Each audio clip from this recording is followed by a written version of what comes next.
नमस्कार दोस्तों, स्वागत है आप सभी का एक बार फिर से टीचिंग वाला पर। मेरा नाम कमलदीप सिंह है और एक बार फिर मैं आपके सामने हूं एक बहुत ही इंपॉर्टेंट सेशन लेकर। देखो, काफी दिन से काफी लोगों के डाउट्स हमें मिल रहे थे कि बिहार एस्टेट में कौन कौन अप्लाई कर सकता है, यानी कि सब्जेक्ट कॉम्बिनेशन क्या होगा। क्योंकि बिहार एस्टेट में सब्जेक्ट कॉम्बिनेशन का बड़ा भारी समस्या है आपके 9-10 के लिए, यानी बिहार एस्टेट पेपर 1 के लिए और बिहार एस्टेट पेपर 2 के लिए।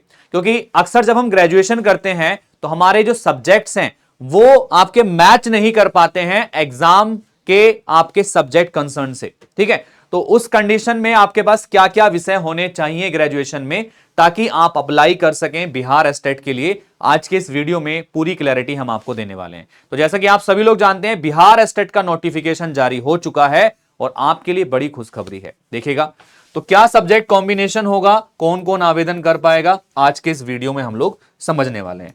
तो चलिए सबसे पहले आपको लेके चलता हूं एग्जैक्ट नोटिफिकेशन पर। यह बिहार एस्टेट 2024 का नोटिफिकेशन है, जहां पर आप सभी के बारे में या कुछ इंपोर्टेंट जो फैक्ट हैं आपके बिहार एस्टेट के, उसको आज हम यहां पर डिस्कस करेंगे। तो वैसे तो डिटेल्ड इंफॉर्मेशन आपको मिली गई है, बट मैं आज आपको यहां सब्जेक्ट कंसर्न या सब्जेक्ट कॉम्बिनेशन के बारे में बताने वाला हूं। तो ध्यान से देखिएगा, इसमें जो प्रश्न होंगे वो बहुविकल्पीय प्रश्न होंगे। आपको क्लियर नहीं दिख रहा होगा तो मैं क्लियर दिखा देता हूं। देखो, तो इसमें जो प्रश्न आपके होंगे वो बहुविकल्पीय प्रश्न आपके होने वाले हैं, यानी कि ऑब्जेक्टिव टाइप के क्वेश्चंस आपको इसमें देखने के लिए मिलेंगे। ठीक है, तो पात्रता परीक्षा के प्रश्न बहुविकल्पीय आपके यहां पर होने वाले हैं। प्रत्येक प्रश्न 1 अंक का इसमें होगा और नेगेटिव मार्किंग इसमें आपकी नहीं होगी। ठीक है, अब सवाल उठता है कि सब्जेक्ट कॉम्बिनेशन क्या होगा, कौन कौन इसमें अप्लाई कर पाएगा। उसके लिए मैं एक बार आपको बता देता हूं। तो ध्यान से देखिएगा, कौन कौन इसमें अप्लाई कर सकता है, सब्जेक्ट कॉम्बिनेशन क्या होने वाला है वो समझा देता हूं आपको, या फिर मिनिमम क्वालिफिकेशन क्या होने वाली है, तो वो एक बार हम डिस्कस करेंगे पहले 9-10 के लिए। तो देखिएगा, सबसे पहले तो मिनिमम क्वालिफिकेशन क्या होनी चाहिए कि आप इसके लिए अप्लाई कर लें, यानी कि एस्टेट पेपर 1 के लिए सबसे पहले मैं डिस्कस कर लेता हूं। एस्टेट पेपर 1 जो आपका 9-10 के लिए होता है कि मिनिमम क्वालिफिकेशन आपकी क्या होनी चाहिए। तो आप लोगों के पास में एस्टेट पेपर 1 क्वालिफाई करने के लिए ग्रेजुएशन होनी चाहिए कि ग्रेजुएशन आपने कंप्लीट कर रखी हो। ठीक है, और साथ में आपने जो है बीएड भी किया हो। तो ये आपकी क्वालिफिकेशन है, ये मिनिमम क्वालिफिकेशन है जो चाहिए आपको। और इसमें एक और चीज है कि इसमें आपके पास 50% अंक होने चाहिए। ठीक है, तो ग्रेजुएशन प्लस बीएड आपके पास होना चाहिए एस्टेट पेपर 1 के लिए। अब बात आती है सब्जेक्ट कॉम्बिनेशन की कि सब्जेक्ट कॉम्बिनेशन क्या क्या होने चाहिए कि आप किस सब्जेक्ट से कब अप्लाई कर पाएंगे। तो चलिएगा, मैं डिफरेंट सब्जेक्ट कॉम्बिनेशन को एक बार आपको दिखा देता हूं। तो सबसे पहले सब्जेक्ट कॉम्बिनेशन की जब बात करते हैं यहां पर, तो हम मैथ्स की बात कर लेते हैं, गणित की बात कर लेते हैं कि गणित के लिए आप कब अप्लाई कर पाओगे, क्या क्या चीजें आपके पास गणित में होनी चाहिए अगर आप गणित से अप्लाई करना चाहते हैं तो। ठीक है, देखिएगा, तो अगर आप विषय गणित लेना चाहते हैं आपके 9-10 में, सबसे पहले गणित को बात कर लेता हूं। तो स्नातक स्तर पर यानी कि ग्रेजुएशन के लेवल पर गणित के साथ तो सबसे पहले देखिएगा कि जब आपने ग्रेजुएशन किया होगा तो ग्रेजुएशन लेवल पर आपके पास अगर मैथ्स है, ठीक है, आपके पास अगर मैथ्स है तो मैथ्स के साथ में क्या क्या सब्जेक्ट होने आवश्यक हैं।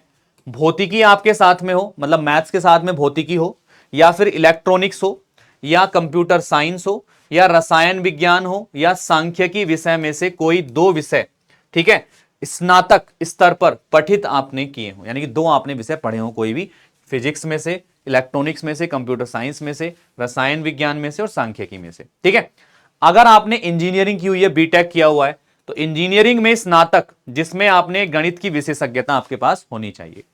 इस क्रम में स्पष्ट किया जाता है स्नातक स्तर पर कंप्यूटर साइंस में बीसीए, यानी कि अगर आपने बीसीए किया हुआ है, बैचलर ऑफ कंप्यूटर एप्लीकेशन, तो इसके लिए आप एलिजिबल माने जाएंगे आपके।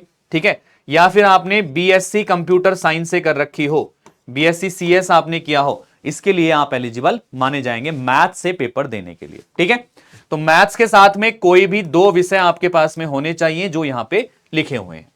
अब बात कर लेते हैं विज्ञान की, कि विज्ञान में क्या क्या आपके सब्जेक्ट कॉम्बिनेशन होने चाहिए, कि आप साइंस से कब अप्लाई कर पाएंगे 9th-10th में।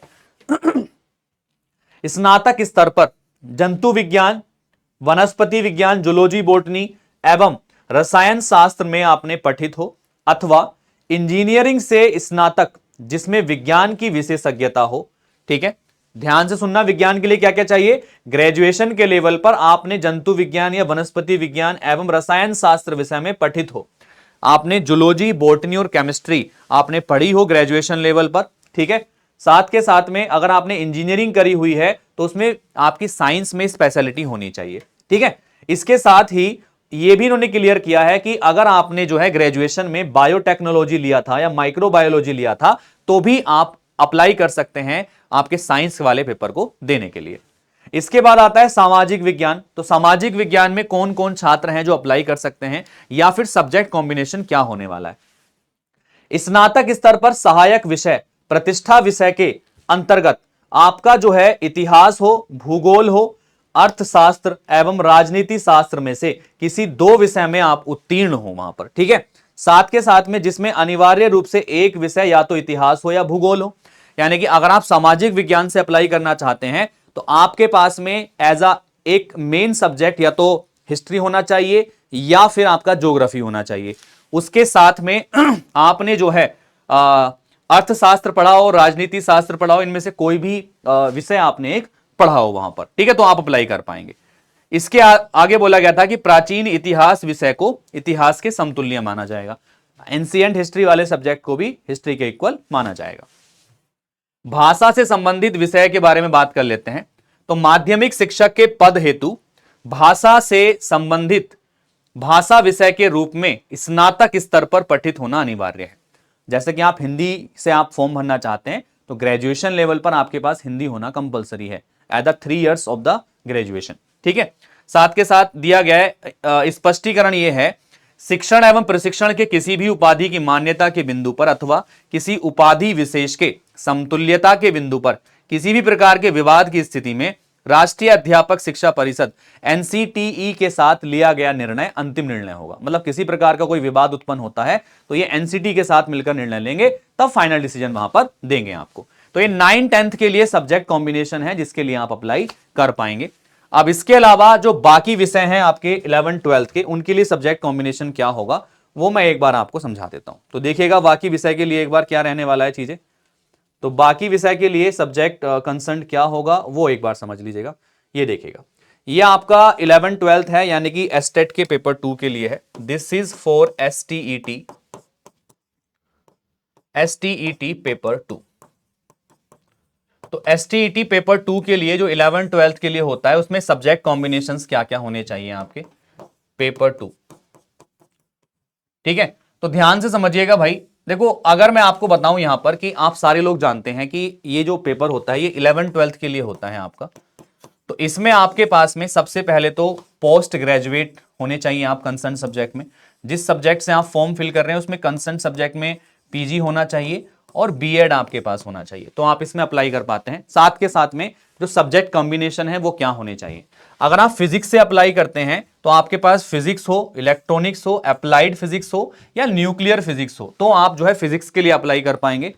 केमिस्ट्री से अप्लाई करना चाहते हैं तो आपके पास केमिस्ट्री होनी चाहिए या फिर बायोकेमिस्ट्री होनी चाहिए।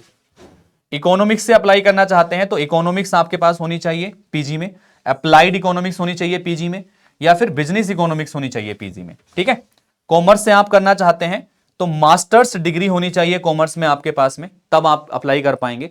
However holder of the degree of MCom in applied और business economics shall not be eligible.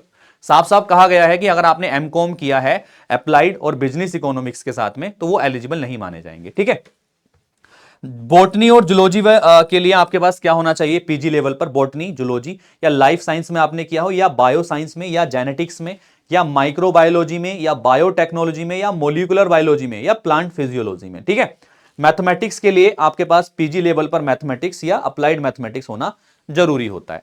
तो ये कुछ इंपॉर्टेंट चीजें हैं जो नेसेसरी हैं सब्जेक्ट कॉम्बिनेशन के लिए आप आपके अप्लाई करने के लिए। ठीक है, तो उम्मीद है आप सभी लोग अगर इन सब्जेक्ट कंसर्न को फॉलो करते हैं या आपके ग्रेजुएशन में ये सब्जेक्ट हैं तो आप बिहार स्टेट में अप्लाई कर सकते हैं। क्लियर है भाई?